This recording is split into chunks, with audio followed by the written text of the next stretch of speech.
बहुत बहुत धन्यवाद। धन्यवाद। माननीय श्री राम जी, 5 मिनट। धन्यवाद मान्यवर कि आपने मुझे बजट 2025-26 की चर्चा पर बोलने का अवसर दिया और साथ ही मैं आभार व्यक्त करता हूं अपनी पार्टी की मुखिया आदरणीय बहन कुमारी मायावती जी का भी। मान्यवर, देश में इस बजट से लगभग 70% लोगों को निराशा ही हाथ लगी। बजट का देश की जनता बेसब्री से इंतजार करती है कि बजट के बाद फाइनेंस मिनिस्ट्री तमाम तरह की रियायतें गरीब जनता को देने वाली होंगी। टीवी, फ्रिज, खाने वाली सामान, आवश्यक वस्तुएं, दाल, आटा, चावल, दूध, दही, बच्चों की किताबें, पेंसिल, पेन, कपड़ा, खाद, पेस्टिसाइड, बीज, ये सारी चीज़ें सस्ती होंगी, पेट्रोल सस्ता होगा। लेकिन जल्दी ही उनको निराशा हाथ लगी जब इस तरह की कोई भी रियायतें माननीय फाइनेंस मिनिस्टर जी गरीबों के लिए नहीं ला पाई। मानव, देश में लगभग 70 करोड़ लोग अलग अलग सेक्टरों में मजदूरी करते हैं। इनकी मजदूरी 200 रुपए से लेकर 300 रुपए तक होती है और 300 रुपए में एक गरीब व्यक्ति क्या करेगा? इस देश में लंबे अरसे तक कांग्रेस ने भी राज किया और बीजेपी कर रही। इन लोगों ने कहा हम गरीबी खत्म करेंगे, लेकिन आज तक किसी भी सरकार ने गरीबी खत्म नहीं करी और 300 रुपए आज भी मिलते हैं। 15 साल पहले भी मजदूर को 300 मिल रहे थे और आज भी मजदूर को 300 रुपए मिलते हैं, लेकिन महंगाई आसमान पर जाती है। मान्यवर, 2011 socio economic and caste census के अनुसार 56% गरीब ग्रामीण परिवारों के पास कोई खेती के लिए जमीन उपलब्ध नहीं है। वो लोग सिर्फ खेतिहर मजदूर बन के अपने जीवन यापन करते हैं। मैं माननीय सरकार से कहना चाहूंगा आपके माध्यम से कि सरकार के पास लगभग 40 लाख हेक्टेयर जमीन खेती के वाली खाली पड़ी है। यह जमीन गरीबों और भूमिहीनों को 2-2 एकड़ सरकार अगर देती है तो कम से कम 1 करोड़ परिवार भारत के जो भूमिहीन लोग हैं वो लोग अपने पैरों पर खड़े हो सकते हैं। मैं आपके माध्यम से सरकार से ये मांग करता हूं।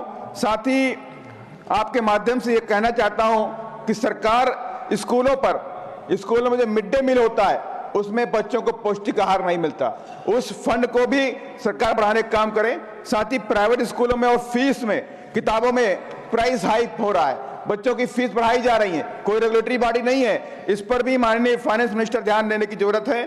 साथ ही मैं आपके माध्यम से सरकार से यह भी कहना चाहता हूं कि SC/ST का जो फंड होता है, SC/ST का जो फंड है, डेवलपमेंट उनके खर्चा होना है, उनके शिक्षा पे खर्चा होना है, उनके रोजगार पे खर्चा होना है। लेकिन तमाम सरकारें उस SC/ST फंड को डाइवर्ट करके अन्य मदों में खर्च करती हैं। इस पर माननीय फाइनेंस मिनिस्टर रोक लगाएं कि जो फंड जो मद में खर्च होना है उसी मद में वो खर्च किया जाए। साथ ही मैं आपके माध्यम से ये भी कहना चाहता हूं कि लंबे अरसे तक काफी दिनों से SC/ST के बच्चों को स्कॉलरशिप टाइम पे नहीं मिल रही और सरकारी स्कूलों के फीस स्ट्रक्चर की वजह से तमाम SC/ST के जो गरीब बच्चे हैं वो एडमिशन नहीं ले पा रहे। अभी कई जगह पे देखने को मिला, IITs में देखने को मिला कि गरीब बच्चे एडमिशन लेने में असमर्थ रहे। तो मैं आपके माध्यम से सरकार से कहना चाहता हूं कि SC/ST के जो बच्चे, जो गरीब लोग हैं, उनकी फीस को फ्री किया जाए और साथ ही जो उनका स्कॉलरशिप होता है वो भी सरकार टाइम पर उनको देने का काम करे। और इसके साथ ही मैं आपके माध्यम से कहना चाहता हूं कि बाबा साहब डॉक्टर अम्बेडकर ने इस देश के अंदर रोजगार और इस देश को आर्थिक शक्ति के रूप में बनाने के लिए तमाम दस्तावेज लिखे, तमाम तरह के रिसर्च भी दिए और तमाम तरह की किताबें भी लिखी।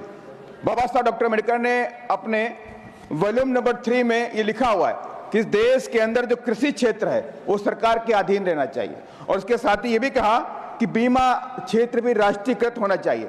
अगर आप बीमा को प्राइवेटाइजेशन कर दोगे 100% तो इस देश में बहुत बड़ा जोखिम उठाना पड़ेगा, देश जोखिम की तरफ बढ़ सकता है। इसलिए मैं माननीय फाइनेंस मिनिस्टर से कहूंगा कि इस पर भी पुनर्विचार करें और बाबा साहब की इस बात को भी ध्यान में रखें।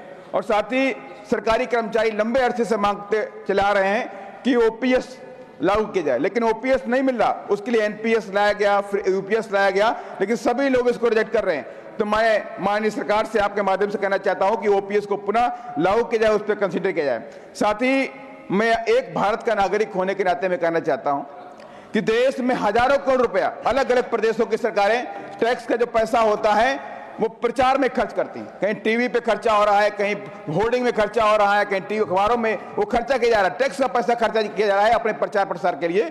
उस पर रोक लगाई जाए और उस पैसे को इस देश के अंदर शिक्षा और गरीब बच्चों के ऊपर पढ़ाई के ऊपर लगाया जाए। लास्ट में बहुत इंपॉर्टेंट पॉइंट है, लास्ट में कहना चाहता हूं, एविएशन सेक्टर के अंदर एक लूट मची पड़ी है। मैं सरकार से कहना चाहता हूं कि एविएशन सेक्टर के अंदर लूट को रोकने के लिए जिस तरह ट्राई के अंदर try regulatory authority of India बनाया गया है, ऐसे एविएशन सेक्टर के अंदर भी एक रेगुलेटरी बॉडी बनाई जाए जो प्राइस हाइक को रोकने का काम करे। धन्यवाद। जय भीम, जय भारत। माननीय सदस्य मिथिलेश